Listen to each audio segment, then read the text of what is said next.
God bless America. Hello, everybody. I am the Talk Radio Protege. This is the Protege program. Thank you so much for joining me. I want to talk about the Trump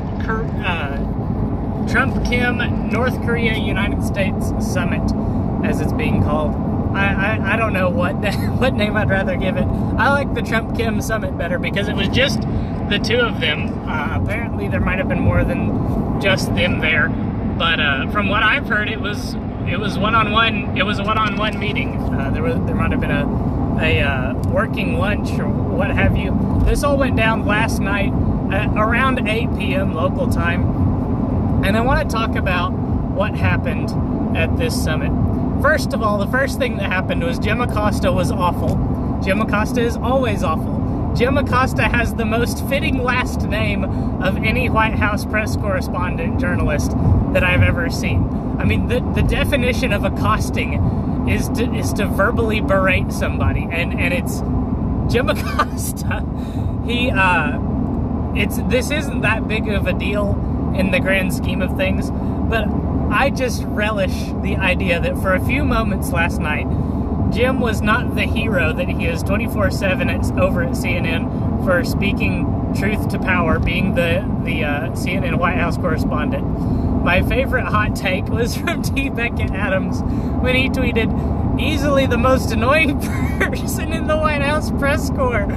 And that's saying something considering how crowded the field is. That made me giggle. That made me happy. I was so happy to read those words. Anyway, let's move on to the substance of what was said. And from what I can see, it turns out that not a whole lot was decided during this meeting. Trump and Kim had an all-day series of meetings, including a working lunch, and in an interview with George Stephanopoulos over at ABC, Trump said that what had been agreed on was a framework for denuclearization. Let me just show you here. A lot more was said in this interview about what was not talked about.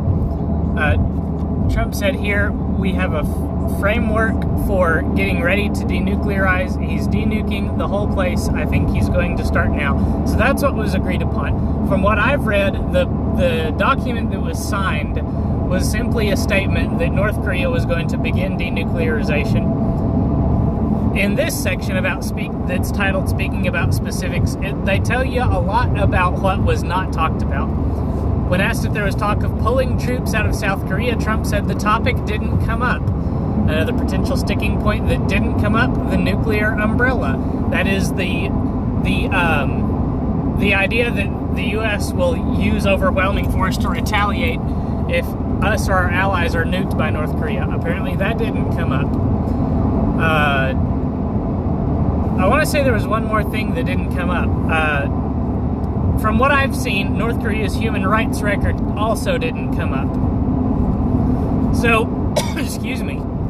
So my takeaway, the scope, excuse me again, the scope of this summit was very narrow. And the media response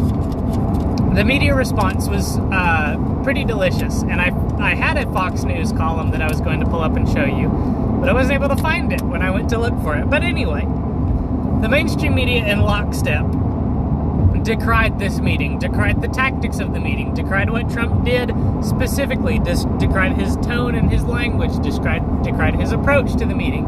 All of the above. The mainstream media had nothing good to say about this meeting, at least nothing good that they didn't begrudgingly say. Some in the mainstream media slammed the legitimacy that such a meeting gives to the Kim regime. Now, I'll be the first to say that having a meeting of this, like this kind of a state meeting with a dictator, does say, we're willing to talk to you. But I will also say, there's no negotiations without communication.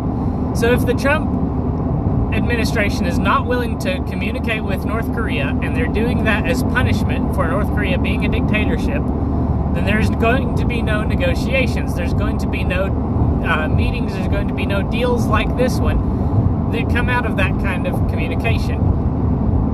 Having this meeting, while it might give some legitimacy to Kim regime, it does also allow for there to be communication. It will allow for there to be deals stricken. One concern that I heard raised, this is not part of the mainstream media, this is from Ben Shapiro over the Daily Wire. Ben Shapiro pointed out that when Trump is alone in a room with people that are less than honest, he comes out sometimes making bad deals. For instance, the budget deal that Trump struck with Nancy Pelosi and Chucky Schumer. For one, I don't think anybody is better off alone in a room with Nancy Pelosi or Chuck Schumer. Just my opinion. Just the way that I think when I think about those two individuals. Much less Trump, who doesn't think of things in terms of partisan politics, who thinks of things in terms of doing what's best for America.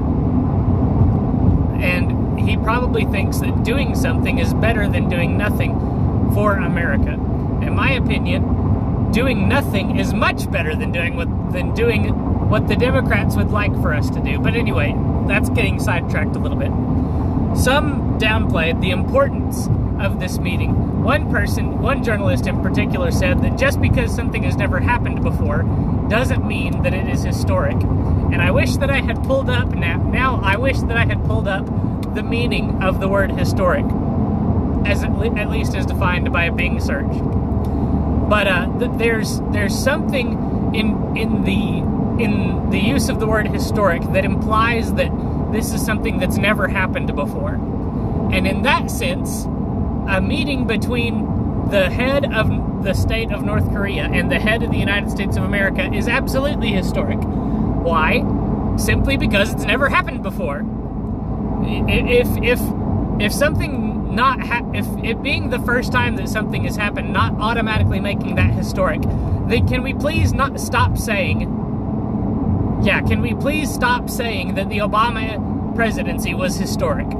Because in my personal opinion, the only thing special about the presidency of Barack Obama is that he did more to undermine the greatness of the United States of America than any president since FDR.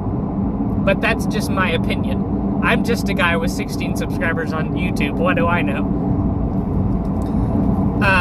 But anyway, little short video for you today. That's all that I have to say on the topic at this time. I'd love to hear what you're thinking. Let me know in the comments. If you like this video, leave a like. If you want to see more content like it, hit subscribe and hit the bell for notifications so that you don't miss a single video. But that might not be so true of a statement when you're watching this. You gotta make sure and check back at this channel every weekday for a new report, because you never know what shenanigans are going on over at YouTube. They've been threatening to curate your subscription feed for a while now. I so far haven't seen the results, but that doesn't mean it's not going to happen. So make sure you're on top of things. Make sure you're checking back on this channel every weekday for a new report. Thank you again so much for watching. I hope that you'll come back and join me next time. Until then, have a good night and God bless.